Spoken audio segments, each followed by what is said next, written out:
ఫిటాలసిస్. So దీన్నే మనము HDPN అని చెప్పేసి పిలుస్తాం. HDPN means H means హీమోఫిలిక్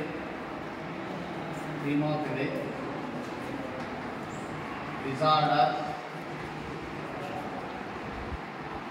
newborn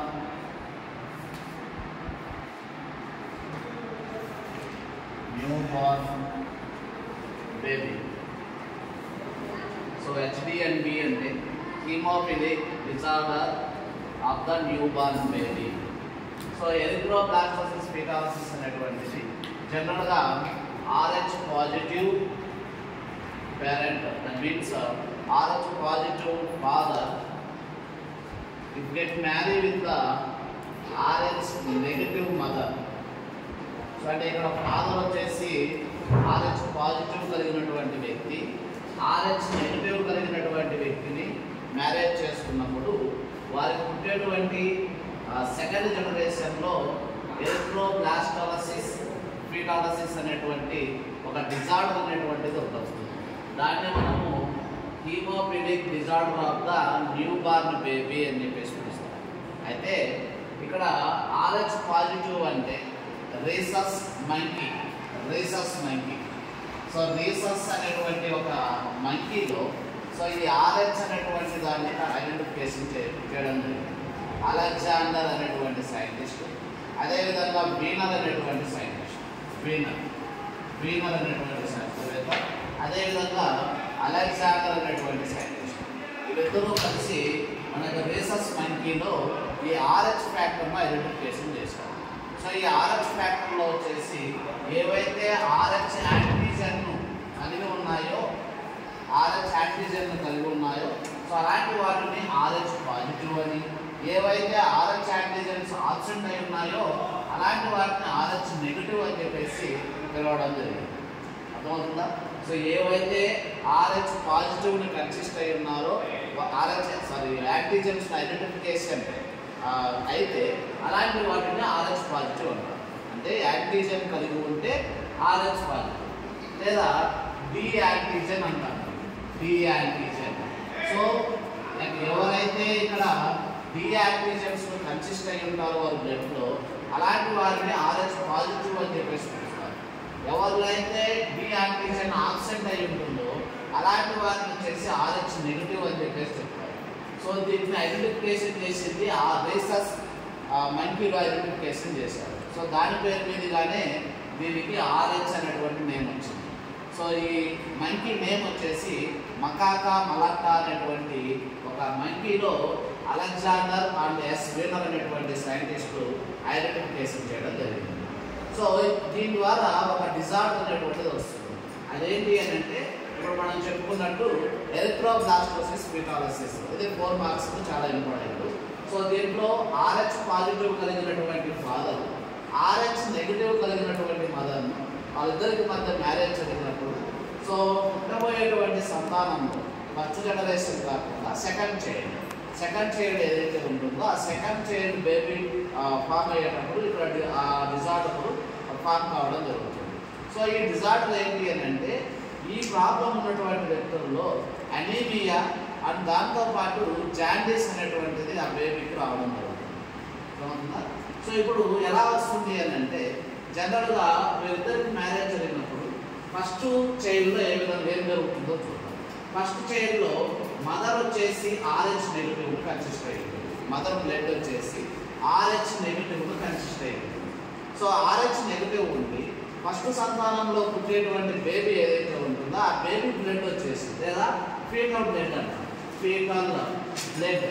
so foetal blood అనేటువంటిది ఇక్కడ దేనికి కన్సిస్ట్ అయి ఉంటుందంటే RH పాజిటివ్ని కన్సిస్ట్ అయి ఉంటే సో అప్పుడు ఇక్కడ RH పాజిటివ్ ఉంది అంటే RH యాంటీబాడీస్ అనేటువంటివి ఉన్నాయి. సో ఇక్కడ RH నెగిటివ్ ఉంది. మదర్స్ యొక్క బ్లడ్లో ఏముంది? RH నెగిటివ్ ఉంది. సో ఈ మదర్ బ్లడ్లో ఉన్నటువంటి RH నెగిటివ్ యాంటీజెన్స్ను కన్సిస్ట్ అయి ఉండదు. యాంటీజెన్స్ అనేటువంటి యాంటీబాడీస్ అనేటువంటి ఆప్షన్స్ అయి ఉంటాయి.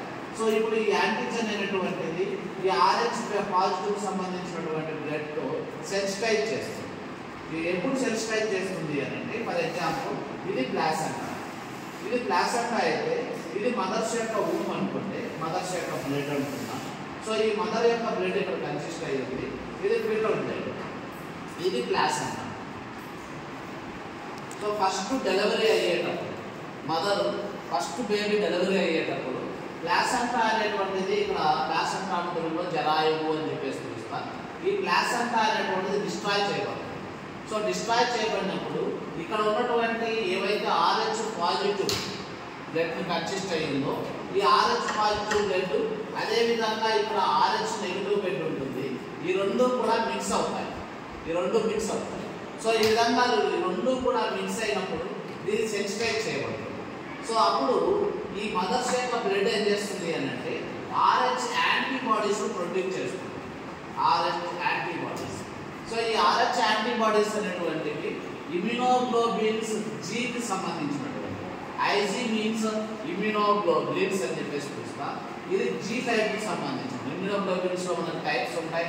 IgM అని చెప్పేసి, IgG అని చెప్పేసి, IgA అని చెప్పేసి ఇలా ఉంటాయి. వాటిలో IgG యాంటీబాడీస్ను ఇక్కడ మదర్స్ యొక్క బ్లడ్ ఇక్కడ ప్రొడ్యూస్ చేసుకోవడం జరుగుతుంది.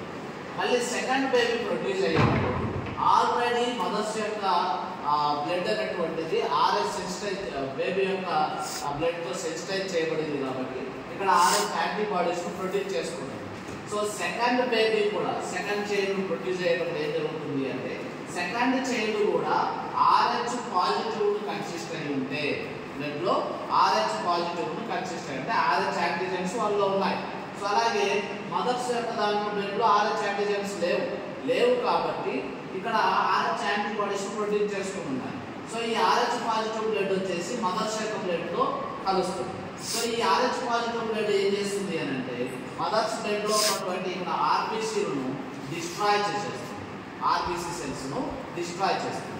సో ఈ విధంగా డిస్ట్రాయ్ చేయడం ద్వారా RBC డిస్ట్రాయ్ అవ్వడం వల్ల వచ్చేటువంటి ప్రాబ్లం అనీమియా అనేటువంటి ప్రాబ్లం వస్తుంది. అదేవిధంగా జాండీస్ అనేటువంటిది వస్తుంది. సో ఇక్కడ మనకు ఫస్ట్ చైల్డ్లో ఇక్కడ ఫస్ట్ బేబీ ఎటువంటి డిజార్డర్ను ఫేస్ చేయదు. సెకండ్ బేబీ మాత్రమే ఇక్కడ డిజార్డర్ను ఫేస్ చేస్తాము. ఎందుకు అని అంటే ఫస్ట్ బేబీకి డెలివరీ అయ్యే టయానికి ఇక్కడ RH నెగిటివ్గా ఉన్నటువంటి మదర్స్ బ్లడ్ ఇక్కడ RH యాంటీబాడీస్ను ప్రొడ్యూస్ చేయదు. అక్కడ ఉన్నటువంటి RH పాజిటివ్ను అది ఐడెంటిఫికేషన్ చేయదు. సో సెకండ్ చైల్డ్ అనేటువంటిది ప్రొడ్యూస్ అయినప్పుడు ఆల్రెడీ వాళ్ళ దగ్గర మదర్స్ యొక్క ఊమ్లో అక్కడ సెన్సిటైజ్ చేయబడి RH యాంటీబాడీస్ ప్రొడ్యూస్ చేయబడి ఉన్నాయి కాబట్టి సెకండ్ చైల్డ్ టైంలో వాటిని ఐడెంటిఫికేషన్ చేసి ఈ RH పాజిటివ్ అనేటువంటిది RBCను డిస్ట్రాయ్ చేస్తుంది కాబట్టి అక్కడ అనీమియా లేదా జాండీస్ అనేటువంటివి అక్కడ డిజార్డర్ అనేటువంటిది ఫేస్ కావడం జరుగుతుంది. సో దీనికి ఆపోజిట్గా ఈ సెకండ్ బేబీ ఎప్పుడైతే మనము ఫస్ట్ చైల్డ్ RH పాజిటివ్ అని మనకు ఐడెంటిఫికేషన్ అవుతుందో అంటే మదర్ వచ్చేసి RH నెగిటివ్ ఉండి చైల్డ్ పుట్టబోయేటువంటి బిడ్డ వచ్చేసి RH పాజిటివ్ కన్సిస్ట్ అయ్యింది అని చెప్పేసి మనకు తెలిసినప్పుడు ఫస్ట్ డెలివరీ అప్పుడు తెలుస్తుంది. సో అటువంటి సమయంలో వెంటనే 28 to 34 వీక్స్ లోపల మనకేం చేయాలి అని అంటే రో డి లేదా రో అనేటువంటి యాంటీబాడీస్ను ఇంజెక్ట్ చేయాలి. సో ఈ యాంటీబాడీస్ని ఇంజెక్ట్ చేయడం ద్వారా ఈ ఎరిథ్రోబ్లాస్టోసిస్ పిల్లలకు సంబంధించినటువంటి డిజార్డర్ రాకుండా కాపాడగలుగుతుంది. సో మళ్ళీ చెప్తాను వినండి, జాగ్రత్త.